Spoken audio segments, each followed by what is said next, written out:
அனைவருக்கும் வணக்கம். என்னோடய பெயர் பாலமுருகன். எங்கள் அப்பா பேர் கே சந்திரசேகரன். என்னோடய ஊர் தஞ்சாவூர் மாவட்டம், கும்பகோணம் வட்டம், தாராசுரம் கிராமத்தில் கோசிமன் நகர். நான் தமிழ்நாடு வனத்துறையில் வனக்காப்பாளராக பணிபுரிஞ்சிட்டு வந்துட்டுருக்கேன். நான் ஒரு ஏழ்மையான குடும்பத்திலேருந்து பிறந்து வளர்ந்தேன். எங்கள் அப்பா ஒரு ஆரம்பத்தில் வய வேலை பார்த்துக்கிட்டு இருந்தாங்க. அதுக்கப்புறம் காங்கிரீட் வேலை கேரளாவில் போய் பார்க்க ஆரம்பித்தாங்க. அதனால் நான் சீக்கிரம் வேலைக்கு போக வேண்டிய சூழ்நிலை இருந்துச்சு எனக்கு. நான் டிப்ளமோ சிவில் இன்ஜினியரிங் நான் படிச்சிருந்தேன். படித்து ஒரு 3 மாதம் நான் வேலை பார்த்துட்டு இருக்கும்போது எங்கள் அப்பாவுக்கு உடல்நிலை சரியில்லாமல் போயிடுச்சு. அதனால் அந்த வேலையை என்னால் தொடர முடியாமல் போயிடுச்சு. 1 மாதம் எங்கள் அப்பாவை மருத்துவமனையில் வச்சு சிகிச்சை அளித்து அதுக்கப்புறம் எங்கள் அப்பா கூடயே நான் கேரளாவுக்கு காங்கிரீட் வேலை பார்க்க போயிட்டேன். நான் கேரளாவில் போய் எங்கள் அப்பா கூட காங்கிரீட் வேலை பார்த்துட்டு இருக்கும்போது என்னோடய காலில் ஆணி குத்திருச்சு.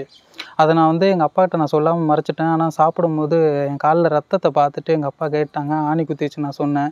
எங்கள் அப்பா சொன்னாங்க, இதுக்கப்புறம் நீங்கள் இருந்து கஷ்டப்பட வேணாப்பா, நான் குடும்பத்தை நான் எவ்வளோ கஷ்டப்பட்டாலும் நான் பார்த்துக்கிறேன், நீ போய் படித்து சீக்கிரம் வேலைக்கு போகிற பாரு அப்படின்ட்டு என்னை சொல்லி இங்கே அமுச்சு விட்டாங்க.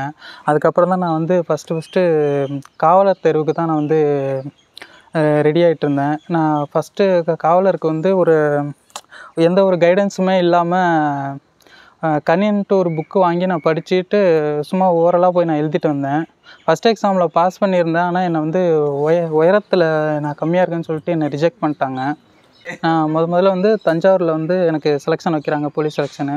அதில் என்னோடய ஹைட் 166.6 தான் இருந்துச்சு. எனக்கு 167 தேவை. நான் திரும்பி அப்பீல் போகையும் எனக்கு 2வது வாட்டியும் கிடைக்கல. அதனால் ரொம்ப வருத்தப்பட்டு ஒரு நாள் ஃபுல்லாக அழுதுட்டு இருந்தேன் நான்.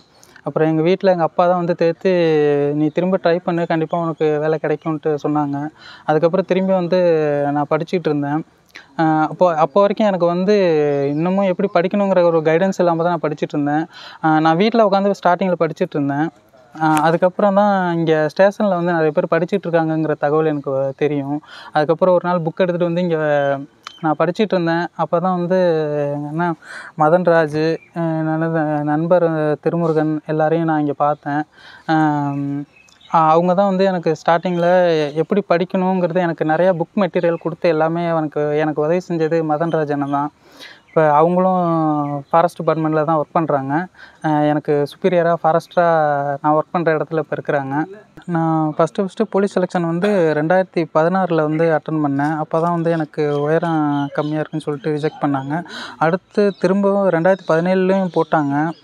அந்த இதுலேயும் ப்ராக்டிஸ் பண்ணிட்டு எல்லாம் ரெடி ஆகிட்டு போனேன். அதுலேயுமே என்னை ஹைட்டில் ரிஜெக்ட் பண்ணிட்டாங்க. அதுக்கப்புறம் நான் ரொம்ப மனசோர்வு விட்டு இருந்தபோது தான் நான் ரயில்வே ஸ்டேஷனில் உட்காந்து படிச்சுட்டு இருக்கும்போது ஒரு ஆர்பிஎஃப்பை நான் பார்த்தேன். அவர் கொஞ்சம் உயரம் கம்மியாக இருந்தாங்க. நான் அவங்கள்ட்ட போய் பேசினேன், சார் இந்த மாதிரி ஆர்பிஎஃப்க்கு செலக்ட் ஆகிறதுக்கு என்ன சார் ஹைட்டு அப்படின்ட்டு கேட்கும்போது அவங்க 165 தான் சொன்னாங்க. சரி, நம்ம உடம்புல ஏதோ ஒரு காக்கி சட்டை ஏறணும் அப்படிங்கிற ஒரு வைராக்கியத்தில் தான் நான் திரும்பி உட்காந்து படிச்சுட்டு இருந்தேன். எனக்கு மேக்ஸு எல்லாமே சொல்லிக் கொடுத்தது மதன்ராஜ் அண்ணன் தான். அதனால் நான் ஃபுல் அண்ட் ஃபுல் ரயில்வேஸ் தான் ஃபோக்கஸ் பண்ணிகிட்டு இருந்தேன். ஏன்னா ரயில்வேஸ்க்கு ரொம்ப இம்பார்ட்டன்ட் மேக்ஸ்ன்னு சொல்லுவாங்க. ஏன்னா நெகட்டிவ் மார்க் இருக்குது. ரொம்ப ஷார்ட் பீரியடில் ஒவ்வொரு கொஸ்டினையும் நம்ம அட்டன் பண்ணுற மாதிரி இருக்கும். நான் காலையில் 4:30க்கு இங்கே ஸ்டேஷனுக்கு வந்துடுவேன். 4:30க்கு ஸ்டேஷன் நைட்டு 11 மணி வரைக்கும் நான், என் நண்பர் திருமுருகன், மதன்ராஜ் அண்ணன் எல்லோரும் இங்கே தான் படிச்சுட்ருப்போம். அதுக்கப்புறம் 2018 குரூப் டியும் ஆர்பிஎஃப்பும் எழுதிட்டு ரிசல்ட்டுக்காக வெயிட் பண்ணிகிட்டு இருந்தேன். அந்த ரிசல்ட்டுக்காக வெயிட் பண்ணுற பீரியட்லேயே ஃபாரஸ்ட்டுக்கும் கால்ஃபர் பண்ணி உடனே எக்ஸாம் நடத்திட்டாங்க. நான் ஃபாரஸ்ட்டு எக்ஸாமுக்குன்னு தனியாக நான் ப்ரிப்பேர் பண்ணல. நான் ரயில்வேஸுக்கு ஃபுல்லாக சயின்ஸு ஃபோக்கஸ் பண்ணி படிச்சிருந்ததுனால அதை அப்படியே ரீகால் பண்ணிட்டு நான் போய் எக்ஸாம் எழுதிட்டு வந்திருந்தேன். எனக்கு என்னென்னா ரிசல்ட் ஃபாரஸ்ட்டில் ஃபஸ்ட்டு விட்டாங்க.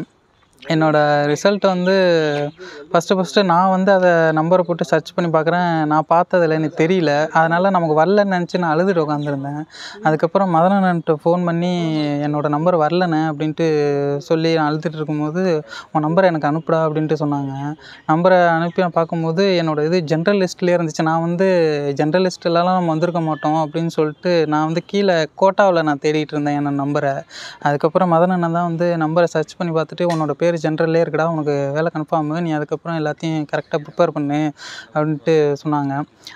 அதுக்கப்புறம் ஃபிசிக்கலு எல்லாமே அட்டெண்ட் பண்ணிவிட்டு அப்பாயின்மெண்ட் ஆர்டர் வந்துருச்சு. அந்த அப்பாயின்மெண்ட் ஆர்டர் வந்து நான் ஃபஸ்ட்டு எங்கள் அப்பா அம்மாட்ட கூட நான் கொடுக்கல. நான் நேரா மதன் அண்ணன்ட்ட தான் வந்து இந்த மாதிரி வேலை கிடச்சிருச்சுன்ட்டு ஃபஸ்ட்டு சொன்னேன். அதுக்கப்புறம் தான் எங்கள் அப்பா அம்மாட்ட நான் சொன்னேன்.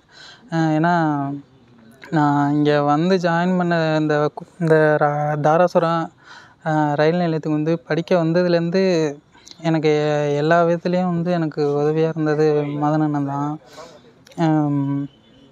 நான் அப்பாயின்மெண்ட் ஆர்டர் வாங்கிட்டு நான் ட்ரைனிங்க்கு வந்து கோயம்புத்தூர் போயிருந்தேன். எனக்கு கோயம்புத்தூர் போய் கரெக்டாக 5 நாளில் வந்து எனக்கு குரூப் டியும் ஆர்பிஎஃப்பும் நான் பாஸ் பண்ணியிருந்ததுக்கான கால் லெட்டர் எனக்கு வந்துருந்துச்சு. அதுக்கப்புறம் ஃபிசிக்கலுக்கும் 2த்துக்குமே டேட்டு சொல்லியிருந்தாங்க. ஆனால் ஃபஸ்ட்டு எனக்கு வந்து ஒரு வேலை கிடச்சதுனால அந்த வேலையை விட்டுறதுக்கு எனக்கு மனசு வரல. அதனால் நான் இதே வேலையிலே இருந்துட்டேன். அதுக்கப்புறமும் படிக்கக்கூடிய சூழ்நிலை வந்து எனக்கு கிடைக்கல. எனக்கு 2வது நேச்சர்னால் எனக்கு ரொம்ப பிடிக்கும். அதையே சார்ந்து என்னோடய வேலையும் இருக்கிறதுனால எனக்கு இந்த வேலை ரொம்ப பிடிச்சி நான் பார்த்துட்ருக்கேன்.